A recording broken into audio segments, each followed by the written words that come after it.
আলাইকুম। দেখেন বড় রাত্রে আমি কি খাবো, মাশাআল্লাহ বাংলাদেশি রুটি বানাইছি বড় করে, আর এগুলো হচ্ছে ওটের গোশত। মাশাআল্লাহ زيادة التامة والعربية الحمد لله رب العالمين। এখন আমি সেহেরি খাওয়ার জন্য প্রস্তুত হয়েছি। দেখেন মাশাআল্লাহ ওটের গোশত আর হচ্ছে রুটি আর রব এখানে আছে। ওটের গোশতগুলো দেখেন, উফ মাশাআল্লাহ। এগুলো কিন্তু আমার তেল না, এগুলো ওটের তেল। হ্যাঁ, অনেকে আবার জানে না। ঘর বালিশ টালিশ খাওয়ার সময় খালি লিশটা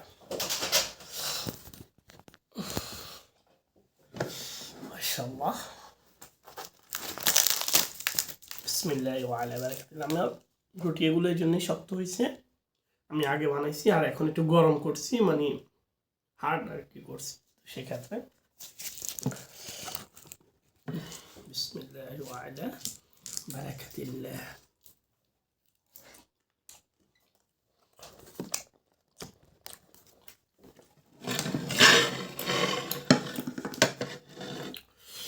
মাশাআল্লাহ এতটা টেস্ট হয়েছে বলার ভাষা নাই। এটা না যে আমি বানাইছি, না, অনেক ভালো হয়েছে, অনেক ভালো হয়েছে।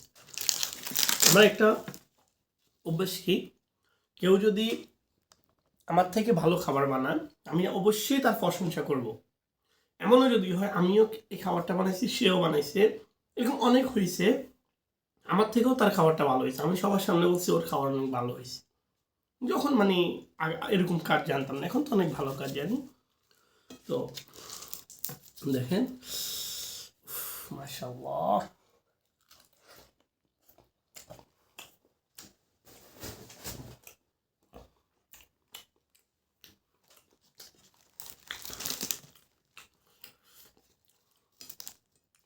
আল্লাহ সুবহানাহু ওয়া তাআলার কাছে শুকরিয়া, আল্লাহ অনেক ভালো রাখছে, অনেক ভালো খাওয়াইতেছে, ভালো পরিবেশে রাখছে। শুকরিয়া আল্লাহর দরবারে।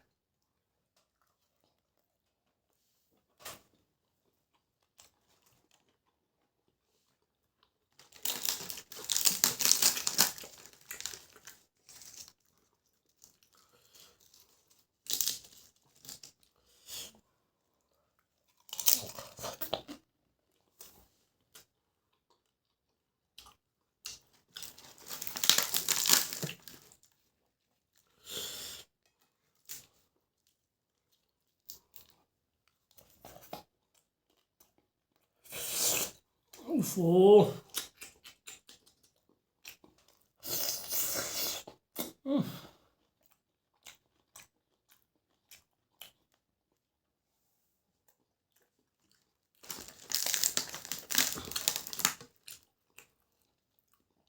এত সুন্দর করে বানাইছি, মানে আপনারা যদি না খান বুঝতে পারবেন না, এতটা টেস্ট হয়েছে। আমার খুব ইচ্ছা দেশে গেলে আমি নিজের হাতে খাবার বানাবো, অনেক ইচ্ছা। এবং কি যদি সম্ভব হয় এ দেশ থেকে যাওয়ার সময় ওটের গোশত নিয়ে যাবো।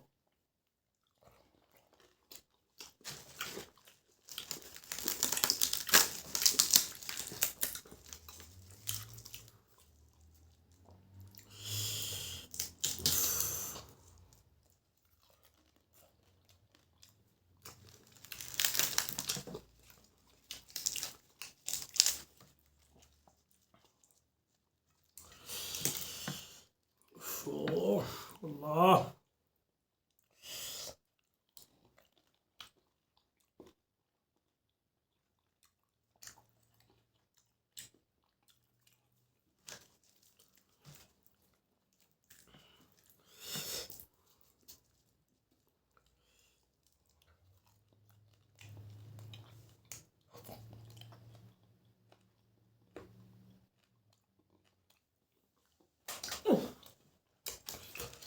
মাশাআল্লাহ। আমি বিয়ে করলে আমার বউ বিপদে পড়বে। কেন জানেন? কখনো সে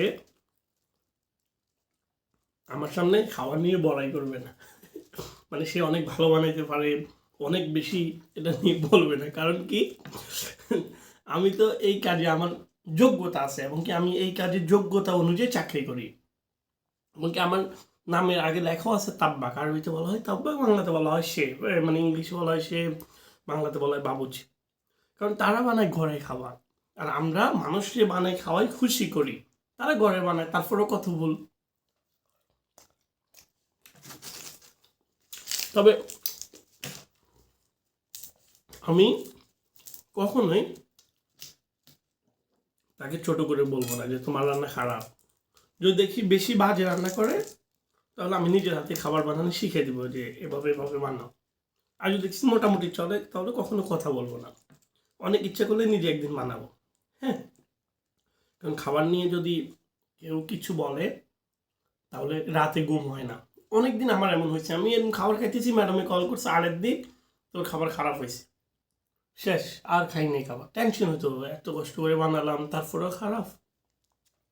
সব কিছু মিলে সবাইকে বলি, বউকে কখনো খাবার নিয়ে অভিযোগ করবে না, সবসময় বলবেন মাশাআল্লাহ, এত ভালো রান্না করো তুমি, আল্লাহ আল্লাহ আল্লাহ আল্লাহ, এরকম বলবেন, দেখবেন অনেক খুশি হবে। কিন্তু সে তো জানে না তার খাবার গিয়ে লবণ বেশি।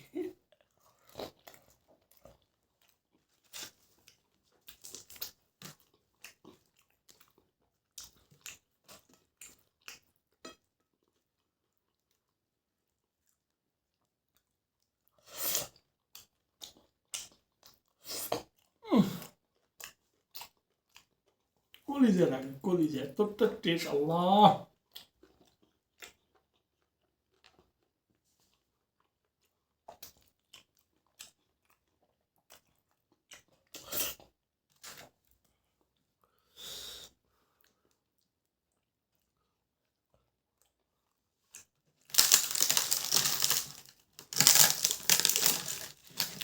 এমন হতো কি, মানে যখন আমি মরুভূমিতে চাকরি করতাম, তো আমি অনেক সময় খাবার বানাতাম, হয় না যে অনেকটা আগ্রহ নেই, কাটছি খাবার দিছি খালাস না, পরে খাওয়ার সময় যখন বসতাম, মানে সত্যি বলতেছি, খাবার মানে খাবার সামনে কসম দেওয়া ঠিক হবে না, মানে অনেক দিন এমন হয়েছে যে আমি সবার থেকে বেশি খাবার খাইছি, মানে খাবারের বসার সময় আমি বেশি খাবার খাইছি, কারণ কি অনেক টেস্ট হয়ে গেছে তো ইতিমধ্যে।